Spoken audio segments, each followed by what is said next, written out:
Sabe aqueles assuntos que ocupam o noticiário, todo mundo fala e de repente eles desaparecem? Olha, aqui no Jornal Gente a gente continua em cima deles. Por exemplo, morte de índios na terra Yanomami. A Samantha Pineda está ao vivo conosco, ela é advogada especialista em direito ambiental, trazendo uma informação muito séria a respeito dessa questão. O governo decidindo suspender o boletim de óbitos na terra Yanomami. O que é que está acontecendo, Samantha? Bom dia. Bom dia, Thaís, a você, ao Cláudio, a nossa querida Sônia, cobertura espetacular lá de Paris. Muita Obrigada, gratidão. Samantha. Bonjour. Bonjour.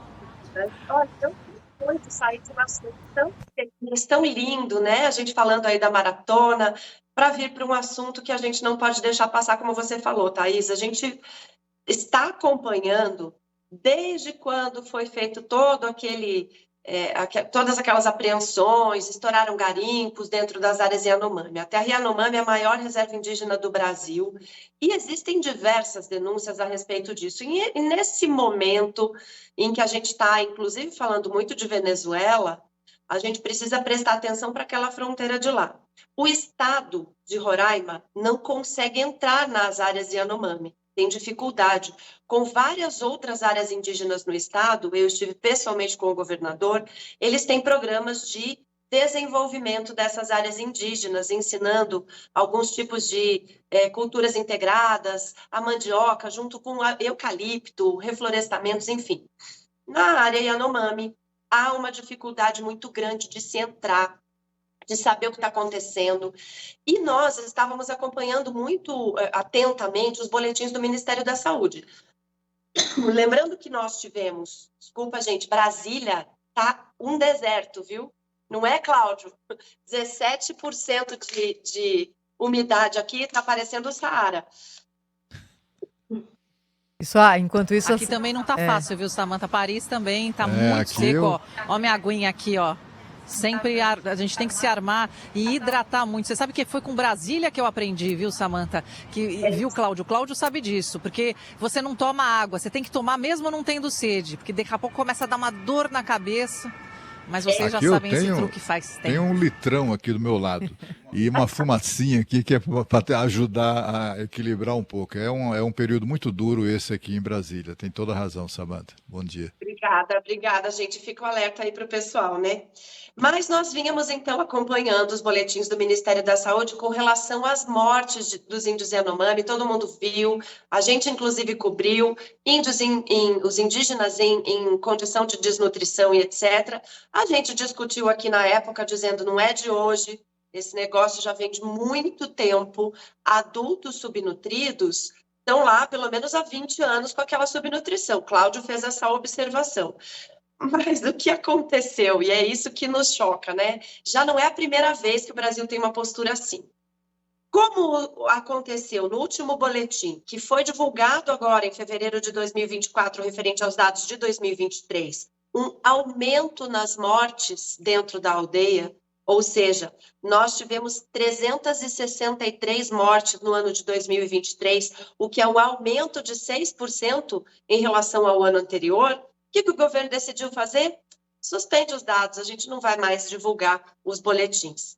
Quando perguntado a respeito, o Ministério da Saúde diz: os números estão sendo aprimorados, nós estamos corrigindo algumas coisas. Peraí, nós não estamos falando de um governo que chegou ontem. Se você não tem um método de contagem de mortos, vamos pensar na complexidade que é obter esse dado? Não é uma complexidade muito grande. Então, a gente está chocado e a gente vem ao Jornal Gente para falar a respeito disso, um aumento significativo no número de casos de malária, e isso me recorda de que nós tivemos um ranking muito ruim na educação do Brasil, e o Brasil também teve essa postura no ano passado de querer sair do ranking. Então, ao invés de eu melhorar a educação, eu saio do ranking. Ao invés de combater o que está acontecendo na aldeia, eu vou parar de divulgar os dados. Isso é alarmante, a gente precisa realmente fazer alguma coisa a respeito. Samantha, o Ministério da Saúde, tão logo assumiu a atual ministra, tão logo o atual governo tomou posse, simplesmente passou a censurar os números da Covid. dos infectados. A Covid não foi embora, diminuiu muito depois daquele processo de vacinação, né? Foram 600 milhões de doses adquiridas pelo governo brasileiro na ocasião, e isso, de fato, derrubou os números, mas não a ponto de eliminar a doença, né?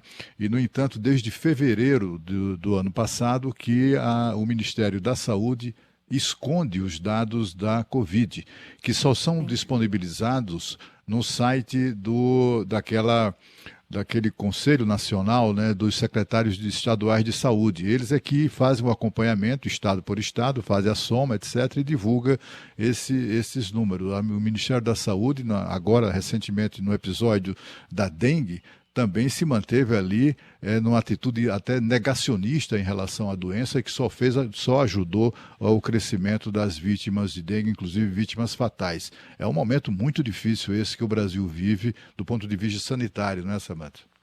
Do ponto de vista sanitário e do ponto de vista, para mim, Cláudio, de lógica em divulgação de dados. Eu me pergunto, se dados ruins são escondidos, por que o aumento do desmatamento no Cerrado é tão divulgado? Vem MEP Biomas, vem as ONGs e pedem, e o governo faz essa divulgação. Com que intenção? Se os números ruins estão sendo escondidos, não deveriam estar sendo divulgados dados ruins a respeito de desmatamento. Então, me parece que a leitura que a gente precisa fazer é onde estão os interesses de esconder ou de divulgar dados, sejam eles bons ou ruins, e nós precisamos ter, já que vivemos em uma democracia supostamente, acesso a dados, transparência é básico num sistema democrático de direito. O cidadão tem o direito de saber tudo que ele quiser de dados públicos. E isso não está acontecendo no nosso governo. Na questão ambiental indígena nem se diga, mas o que eu percebo é, por exemplo, que no caso da Ferrogrão, os indígenas foram conversar com a Reuters. Nós ficamos sabendo do posicionamento dos indígenas no grupo de trabalho pela agência Reuters. Isso não está certo. Acho que a transparência precisa ser exigida de qualquer governo, seja ele de esquerda, de direita, enfim. No Brasil, nós somos uma república, uma democracia, a gente precisa de acessos transparentes a dados corretos, né? Também dados não deturpados, interpretados ou desviados aí para que se atenda um ou outro interesse. Agradeço a Samantha Pineda, sempre conosco aqui no Jornal Gente, nossa colunista na área ambiental. Obrigada, Samantha, até a próxima. Obrigada, bom dia para vocês. Bom dia.